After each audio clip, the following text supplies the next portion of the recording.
Hello, বাসায় guest আসবে, এবার মিষ্টি তো দরকার। এদিকে তো আগেই শেয়ার করেছি মিষ্টি নেই। বাসায় গেস্ট আসে মানে আমাকে মিষ্টি বানাতে হবে। এই যে মিষ্টি বানাতে শুরু করে দিয়েছি। দুধ চুলায় ছানা কেটে নিয়েছি।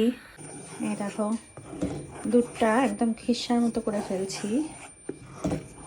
এদিকে ছানাটা মথে রেখেছি, এবার ছানাটা দুধের মধ্যে দেবো আর কি। চলো, এই যে দিয়ে দিয়েছি ছানা আর দুধ।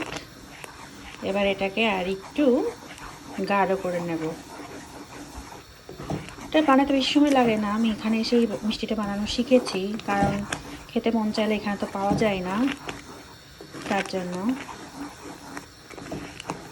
এই তো প্রায় হয়েই গিয়েছে। এবার এটাকে নামিয়ে নিচ্ছি, সেট করে নেব এখন আর কি। মোটামুটি আমার মিষ্টি বানানো শেষ। এবার এটাকে সেট করে একটু ঠান্ডা করে ফ্রিজে রেখে দিলে পরে শেষ মিষ্টি বানানো। মিষ্টি ইজ রেডি।